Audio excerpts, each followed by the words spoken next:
અચાનક આખું પીપળું કંપવા લાગ્યું. પાનમાંથી સોનાની જેમ અંજવાળું નીકળવા લાગ્યું અને પીપળાના તળમાં ધીમે ધીમે ધીમે એક દિવ્ય દ્વાર દેખાયું.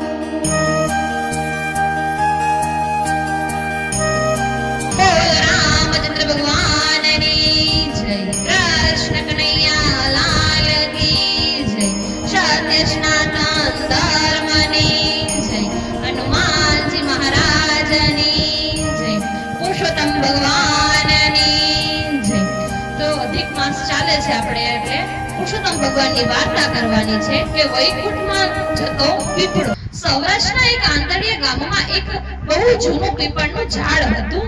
ગામના લોકો એને વૈકુંઠ વાળો પીપળો કહેતા, કારણ કે વર્ષોથી એક રહસ્યમય વાત ચાલતી હતી કે પુરુષોત્તમ માસની મધરાતે એ પીપળામાંથી દિવ્ય પ્રકાશ નીકળે છે અને જેની સાચી ભક્તિ હોય તે વૈકુંઠના દર્શન થાય છે. પરંતુ આજ સુધી કોઈ ખુલે આમ આ વાત સ્વીકારી ન હતી. ગામમાં મોહન નામનો ગરીબ કુંભાર રહેતો હતો. પત્ની ગોરી અને નાનો દીકરો કાનુ. ગરીબી એટલી હતી કે ક્યારેક માટલા વેચે તો રાતનું ભોજન થતું. પણ મોહન પાસે એક ધન હતું, પુરુષોત્તમ ભગવાનની પ્રત્યે અડગ ભક્તિ. દર સવારમાં મોહન નદીના સ્નાન કરતો, પછી તુલસી પાસે દીવો કરીને ભગવાનનું નામ લેતો.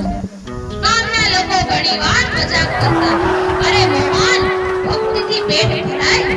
મોહન હસીને બોલ્યો, ભગવાન ભૂખ્યા નહીં રાખે. એક દિવસ ગામમાં એક અજાણ્યો વૃદ્ધ સાધુ આવ્યો. સફેદ દાઢી, હાથમાં કમંડળ અને આંખોમાં અજબ તેજ.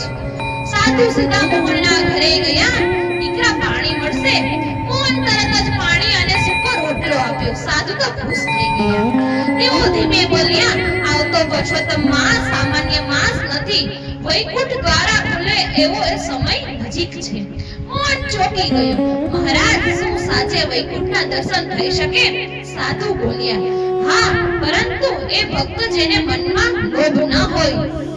એટલું કહી સાધુ ગામમાં બહાર પીપળાના તરફ આંગળી બતાવી. મધરાતે એ પીપળા પાસે જાજે, પણ જે કંઈ જોવે એવો અહંકાર ન કરતો. સાધુ અચાનક ચાલતા ચાલતા ગાયબ થઈ ગયા. મોહન આશ્ચર્યમાં પડી ગયો. પુરુષોત્તમ માસ શરૂ થયો.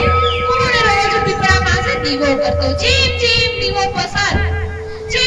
દિવસો પસાર થતા ગયા તેમ તેમ અજબ ઘટના થવા લાગી.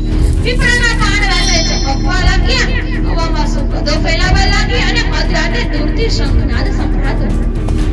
ગામના લોકો તો ડરવા લાગ્યા, પણ મોહનની ભક્તિ વધતી ગઈ. એકાદશીના રાત્રે ભારે વાવાઝોડું આવ્યું. આકાશમાં વીજળી ચમકતી હતી, પણ મોહન દીવો લઈને પીપળા પાસે ગયો. હે પ્રભુ, જો મારી ભક્તિ સાચી હોય તો મને તમારું સત્ય બતાવો. અચાનક આખું પીપળું કંપવા લાગ્યું. પાનમાંથી સોનાની જેમ અંજવાળું નીકળવા લાગ્યું. જમીન ધ્રુજવા લાગી અને પીપળાના તળમાં ધીમે ધીમે ધીમે એક દિવ્ય દ્વાર દેખાયું. અંદરથી શંખ અને વાંસળીની અવાજ આવતો હતો.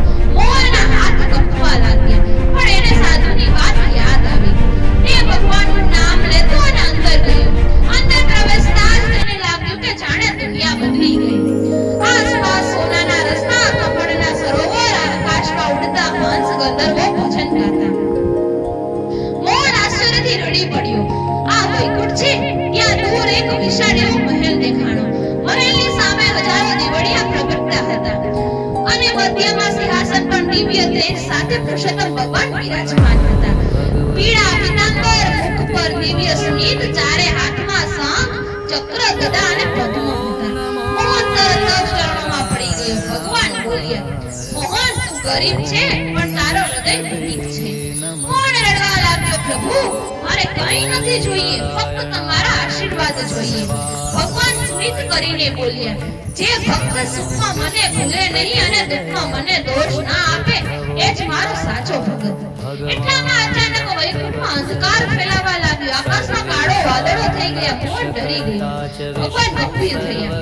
એક દુષ્ટ શક્તિ પૃથ્વી પર ભક્તિને નાશ કરવા આવી રહી છે.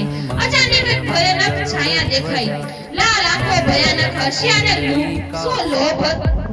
શું લોભ છું એ ગર્જના. માણસોના ભક્તિને જીવતી નહીં રાખું. ભગવાને સુદર્શન ચક્ર પ્રગટ કર્યું પણ છાયા વારંવાર જતી થતી. ભગવાન બોલ્યા, મોહન, પૃથ્વી પર લોકો ભક્તિ છોડીને લોભ પાછળ દોડી રહ્યા છે. ફક્ત ભક્તિના જાપ જ અંધકારને દૂર કરાવી શકે એમ છે. મોહન આંખ બંધ કરીને જાપ કરવા લાગ્યો. શ્રી પુરુષોત્તમ નમઃ, શ્રી પુરુષોત્તમ નમઃ. જેમ જેમ જાપ વધતો ગયો તેમ તેમ પ્રકાશ ઘટતો ગયો. વૈકુંઠમાં ગંધર્વો પણ ભોજન કરવા લાગ્યા. અંતે લોભની કાળી શક્તિ બળી ગઈ. આકાશમાં ફરી શાંત થયું. ભગવાન બોલ્યા, મોહન, હવે તારે પૃથ્વી પર જઈને લોકોને ભક્તિનો માર્ગ બતાવવાનો છે. ભગવાને મોહન એક દિવ્ય તુલસી માળા આપી. જે ઘરમાં આ માળા સાથે ભક્તિ થશે ત્યાં હું વસું છું. ધીમે ધીમે વૈકુંઠનો પ્રકાશ અદૃશ્ય થવા લાગ્યો. મોહન ફરીથી પીપળા નીચે ઊભો હતો. સવાર થઈ ગઈ પણ એને ગળે એ દિવ્ય તુલસીની માળા હજુ હતી. ગામના લોકો આશ્ચર્યમાં પડી ગયા. મોહન ચારે પર અજબ તેજ હતું. એણે ઘણા ગામમાં વૈકુંઠના દર્શનની વાત કરી. ઘણા લોકોએ તો વિશ્વાસ ન કર્યો પણ એ જ રાત્રે આખા ગામે પીપળામાંથી દિવ્ય પ્રકાશ આવતો જોયો અને શંખનાદ સાંભળ્યો. ત્યારથી જ ગામ બદલાઈ ગયું. લોકો ભક્તિ કરવા લાગ્યા અને ઝઘડા ઓછા થયા.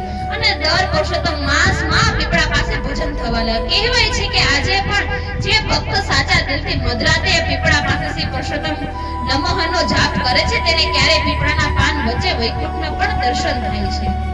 બોલો પુરુષોત્તમ ભગવાનની જય. જો અમારો વિડિયો પસંદ લાગ્યો હોય તો લાઈક, શેર, સબસ્ક્રાઇબ કરવાનું ના ભૂલતા.